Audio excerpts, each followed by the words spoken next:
Greetings and welcome to another Drive With Me video. Today I shall be driving to the little town of Hailsham, just north of Eastbourne. Come and join me.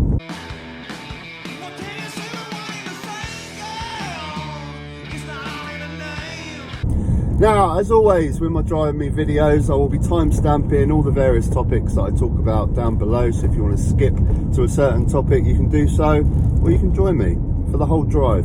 I can't decide with this weather right now, as I was complaining about on my last video, whether it's sunny, whether I need sunglasses, whether those clouds over there in the direction we're driving in is going to start raining. I don't know, so we're going to put those down again and we're going to carry on. Right, today, first of all, I just want to say thank you to all you guys that tuned in for the live stream that I done with my dad on Thursday. It was really interesting. I had some really nice comments from you guys. A few nasty comments. I mean, Brexit it can be such a passionate subject for some people, especially if they've been really affected by it personally, if they've had businesses fail or trips move into different countries in Europe and that's been foiled because of Brexit. I understand how people get so passionate about this subject. There was a few comments, oh, he's an idiot, what's he talking about, blah blah, but overwhelmingly the comments were really positive on that video. If you haven't seen it, I'll put a link down below if you want to check out the full video, but I just want to start this video just giving my thoughts on it. But yeah, thanks for the comments. The overwhelming comments were positive, saying that they really appreciate my dad sort of admitting that he made a mistake, and they found it interesting talking about the reasons that he gave. But yeah, on reflection afterwards, it was, I mean, we've talked about this before, but even I found out a few sort of different things that I didn't know before.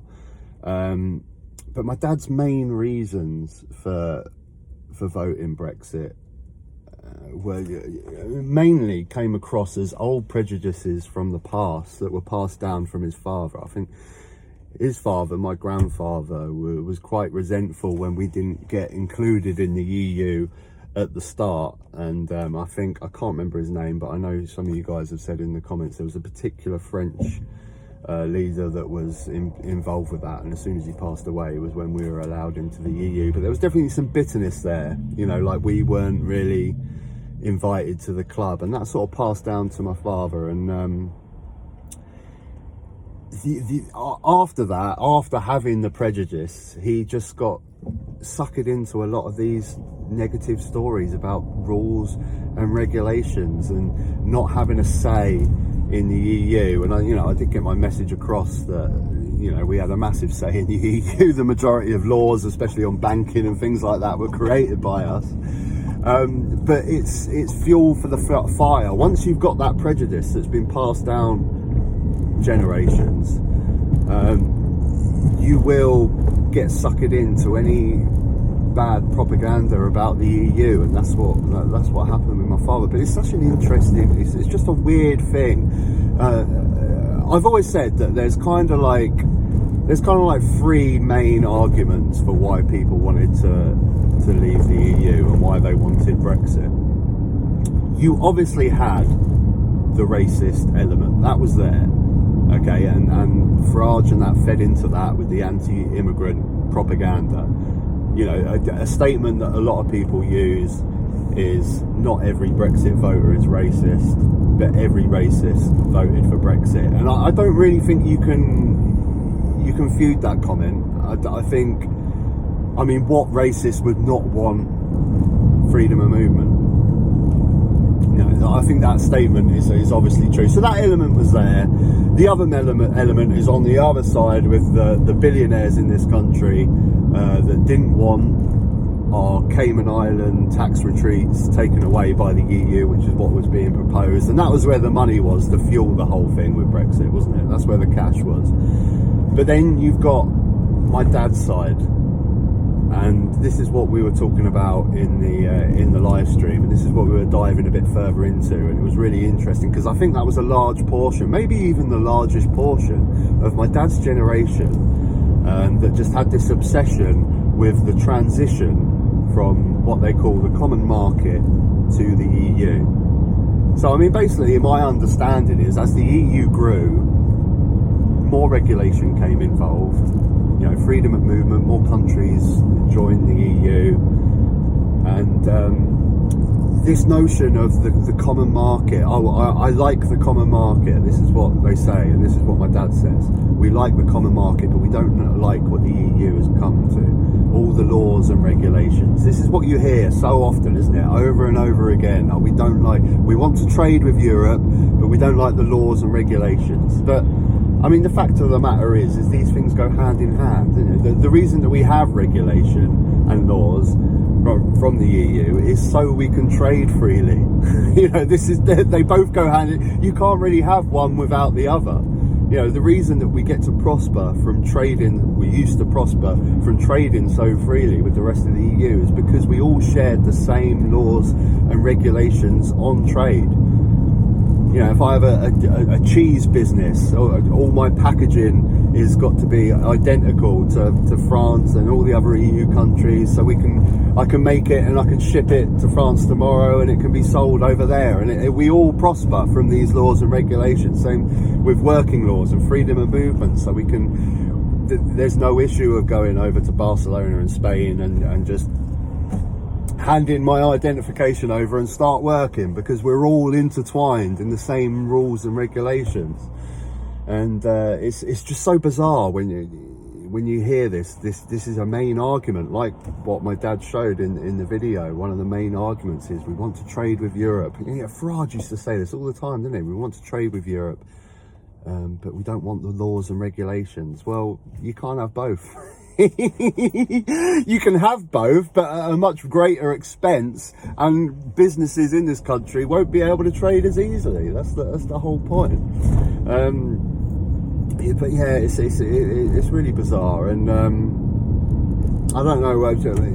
You guys seem to really enjoy the live stream. I mean, it's got one of the best amount. I think currently, right now, this is Saturday afternoon. It's on about 4,000 views, which for a live stream of mine is really, really good. I've never got that many views from a live stream.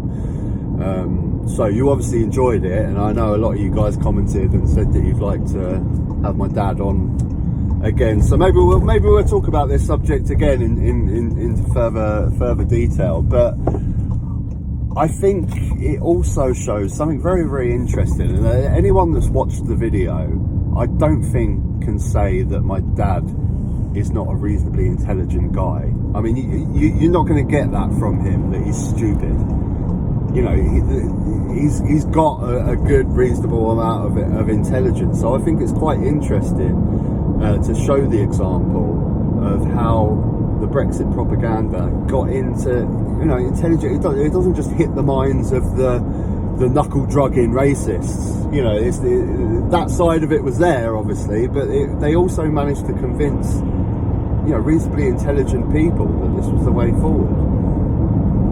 And at least my dad is willing, and, you know, fair play to him. I think it was really brave of him to come on. And he knows the sort of views that I get on my channel. Okay, they're not absolutely ginormous, but 4,000 people viewed that video. And for him to come out and admit that he was wrong and admit that he made a mistake over something that is massive in this country, is going to massively affect, okay, his one vote isn't going to be the deciding factor in the thing, but I think it's really brave of him to come out and, you know, admit that he was wrong and admit that he made a mistake to 4,000 people. And I think a lot of people would find that very difficult, and that's why we have the problems that we have right now, which I guess intertwine into my next conversation really, is admitting the falsehoods of Brexit and what our government is not doing anything about it. Jeremy Hunt, our Chancellor, it just amazes me, this guy amazes me that he was so staunch pro-EU. You know, I've seen many speeches from him around the referendum being so positive about the EU, and now he's got that taste of power. He's Chancellor now. He has to join the Brexit cult, and he can't talk about the damage that it's doing. We are in a recession right now. We're about to hit austerity, and still in government they will not talk about Brexit. It's an obvious factor. Okay, we know that it's not the absolute be-all and end-all of our problems in this country. I mean, 12 years of Tory austerity is the major issue here. Is the 12 years of Tory mismanagement of our economy is the main issue here. But Brexit is obviously a factor, and this government are doing this country a disservice. Well, they've been doing it a disservice for 12 years, but just ignoring such a massive factor in why our economy is doing so bad. The Bank of England have said we wouldn't need austerity right now if it wasn't for Brexit. Look at the G7 reports of all the G7 economies. Why is ours worse than everyone else's? We know why. It's Brexit. It's poor. And kind of intertwined with Brexit as well is the report on our living standards is absolutely shocking, isn't it? And the fact that other European countries are so high. European countries that used to come over here to improve themselves. Poland, Lithuania, all currently got higher living standards than we have in the UK. Isn't it ironic? Isn't it ironic that that was one of the biggest arguments during the Brexit referendum? Polish people coming over, Romanians, Lithuanians coming over, too many, having a burden on our society. Well, it looks like when we take ourselves out of the European Union, the flip's on the reverse side. Maybe we should be going over to Poland to work, although we can't, can we? We can't, because we've had that option taken away from us. Oh, you laugh, but it's true. You laugh, but it's true. It's just absolutely mental. It's the most insane irony I've ever heard. So going on to the shocking living standards. Did anyone see that interview with what's her name? Gillian Keegan, Tory MP, talking about nurses' salaries, and then they went on to nurses having to use food banks. Do you think that's acceptable? And her message was, well, only people that have had the boiler broken or some sort of massive catastrophe is the only reason why they're using food banks. Did you clap for nurses during the pandemic? Of course, everyone did, yes. So are you comfortable that they're now using food banks in order to be able to survive? Well, I mean, I go to my food banks quite a lot and ask, why is it? What is it? What's the reason why people are there at food banks? And quite often when you go to food banks, it will be people, something will have happened. Something will have broken down, either a relationship or a boiler or anything. They're usually there in an emergency situation. But do you know what, Gillian? That's just life. I mean, that is life. These are a part of things that we have to pay for. If you're on a salary where you can't afford for anything to go wrong, you're basically on the breadline. As soon as MOT on the car goes, washing machine breaks, you're in collapse and you're using food banks. Do you still think that's acceptable? It is like a monthly utility bill. A good friend of mine gave me some great advice whenever something bad happens in life. He told this to me when I got my phone stolen. I was at a concert and there was a pickpocket going around stealing people's phone. He stole my phone. It was insured, but you still have to pay like the £100 excess. And he was saying to me, you just have to accept in life that every year you'll lose £1,000, and it's just a monthly bill. You just think of it the same as your electric bill, your council tax. So about £100 a month, or just less, £80-90 a month. You'll just have to accept that you'll lose. And this is, if you break or have your phone lost, if you get parking tickets, bad MOT on the car, the tyres break, you have to go, this sort of stuff. This is life. This is a part of life. This is a part of your utility bills that keep coming out. So to say people are down the food bank because their boiler broke, that is a part of life. That is a part of expenditure. So if people are having to use food banks because of these things, then society is obviously broken, and especially nurses. Well, you know my thoughts on nurses. My wife is a nurse. I'm very passionate on this subject. Nursing is university educated job. It is a highly trained job. These people are responsible for our health, our well-being, to make sure that we're well. It should be a well-paid job. It's a hard job. It's not an easy job. You have massive responsibility over your head, massive stress. This should be a well-paid job. This is not a job that should be minimum wage, on the borderline. And you know, I keep hearing this from your usual suspects. You know, you talk TVs, your Julia Hartley-Brewers of this world. You know, 30 grand is a good wage. Well, not for what they have to do. I don't agree. And also, it's all well and good saying 30 grand's a good wage, but if you live in a big city, you live in London. London nurses, I think, get paid more anyway. But Brighton, my hometown, is a perfect example, because you don't get paid more for working in Brighton like you do in London, and a lot of London jobs. But it's pretty much as expensive as London. So 30 grand a year, what you get? You're getting about 2 grand a month on 30 grand a year, roughly, give or take. Blah blah blah. Okay. If your rent in Brighton is 1,200, your council tax is 200. Your energy bills now, £200-300. I'm not surprised nurses are using food banks. You know, it quickly goes, doesn't it? That 2 grand. Like 30 grand is. It just frustrates me, because a lot of these Julia Hartley-Brewer types and the people that listen to her. I mean, she probably knows, but the people that actually listen to her garbage. I still think a lot of people have this opinion of nurses that they, nurses, you know, the doctors do the hard work, nurses go in, they change your sheets. Bollocks, mate. These are highly trained people that have dedicated their life and trained hard, university level, to become a nurse. And they have the stress of the well-being of all of their patients over their head whenever they come in to do their 12-hour shift. And they deserve to be paid well for it. And also, what's the incentive to come here if you're not going to pay? I mean, we ain't getting European nurses now because of Brexit, and we're getting Filipino nurses over who are fantastic. But what's going to stop them now from going to Germany? Why would they come to the UK? We would pay so much less than other countries to be a nurse. It pains me. It really does. It really does. But the other, oh God, I see this as well, which frustrates me about the opinions on nurses striking, is why do they need more money to do TikTok videos? People have still got this hold up of during the pandemic, when they were seeing videos of nurses doing TikTok dance videos during the pandemic. Yeah, because, you know, we can't give anything to boost morale in that sort of situation, can we? We have to deny them that.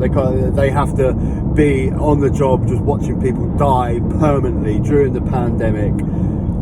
People laying in hospital corridors, the stress and the grief. We can't let these nurses do something that might bring up their morale, can we?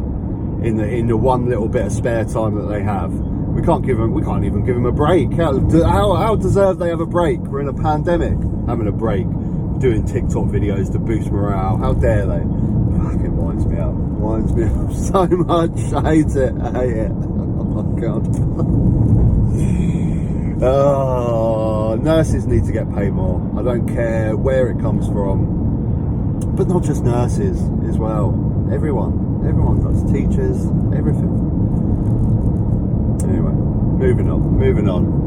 Well, where are we at now? We're sort of that in-between stage between Polegate and Lewis area, a little bit of countryside. Looks like that rains are being avoided, so that's good. We talk about Qatar. I think we're going to talk about Qatar. World Cup starting on Monday. How do you guys feel about this World Cup? Are there any major football fans that maybe feel a little bit guilty about watching this World Cup? I've just seen on the news that they're making a big deal out of the fact that they're not selling beer at the stadiums. I thought that would be obvious, wouldn't it? I assume that would be the norm. You're having a World Cup in a highly Muslim country. Of course, they're not going to be serving beer, but I guess a lot of people will expect that, you know, if you're holding the World Cup, fuck your values or what you have to serve beer. We need to have beer. But anyway, I'm going a little bit off topic. But how does anyone feel guilty about watching the World Cup? I feel a little bit guilty. I mean, I don't know the exact numbers of people that died building those stadiums and the migrant workers. You know, all the atrocities that we've seen that have been highly documented, migrant workers having their passports taken away so they can't run away, and the amount of slave labour hours that are being worked and the amount of people that died. I don't know the exact number, but even if just one person died, it's not worth it for a World Cup. One person dying is not worth a World Cup, and it's disgusting. And you know, a part of me doesn't want to watch it, but what are you going to do? Maybe I'll take my stand by the fact I'm not going over there. I don't think any supporter should go there. That would be the best way. Yeah, that would be the best way to protest. Don't go, because it's bloody expensive. I can't afford to go anyway. But don't go. Just let them have empty stadiums. Those stadiums that they slaved, you know, have them empty. That would be a good. Am I? Oh no, it's not. It's the next turning, isn't it? That would be a good protest. But I have to watch it. It's football, but it still feels weird, doesn't it? That it's this time of year. It does feel. It's hard to get excited about it. You know, it is nice to have a World Cup in the summer where you can go into beer gardens and stuff and enjoy it. You're coming up to Christmas now, so it's like Christmas and World Cup. I don't know. It just feels weird, doesn't it? But I guess the weirdest, one of the stupidest things to come up to the sort of Qatar protest over having the World Cup was Gary Neville recently. He was hosting Have I Got News for You. Did anyone see this? Where Ian Hislop basically rinsed the guy for trying to say that he's all against the human rights violations in Qatar. But then Gary Neville's going over and presenting the World Cup in Qatar. It's not like it's for the BBC or anything like that. It's for the Qatari news channels. So he's getting paid by them directly to go over. Did anyone see the clip? I'll chuck it in if I can find it. I'll chuck it in. Ian, is it coming home? What, your reputation?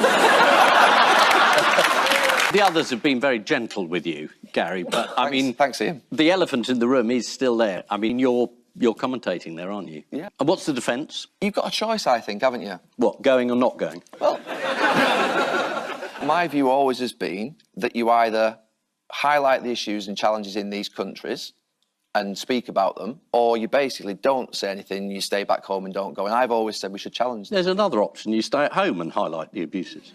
You don't have to go and take the Qataris' money.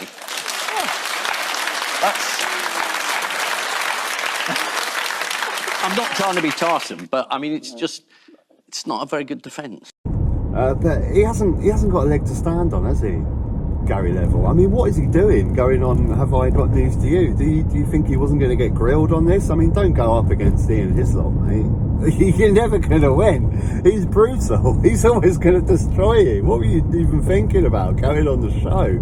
That amazes me. I don't know why he'd done that. But it is such a shame because Gary Neville has been quite outspoken with his politics. He was even at the Labour conference recently, wasn't he, with Keir Starmer on stage doing speeches. And it's such a shame that he's absolutely ruined his credibility now by taking this Qatari money, because the football world is, you know, a very lads world. It's does its politics lean more to the right? I don't know. There's different football fans of different political nature all the time, but I mean, it would have been quite useful to keep Gary Neville as a good voice for Labour in that football world, but he's completely tarnished his credibility, and as Ian Hislop said, there's no excuse, really. You know, you can't go out there and take their money and then complain, and there's no way that he's going to complain about the Qatari government on TV over there, is it? They'll take him off air straight away. It's crazy. It's crazy. Yeah, so where are we at now? I don't even know what this village is. I'm on the way to Hailsham. I think I'll probably finish it up there. But yeah, thanks again, guys, for everyone that tuned into the live stream. Like I say, if you haven't seen it, link down below. It was a really interesting chat. Hopefully, I'll grab my dad for another chat at some point, and we'll maybe dive into it a little bit more. But I really enjoyed it, and thanks again for the support and everyone that tuned in and watched it. Till next time, take care.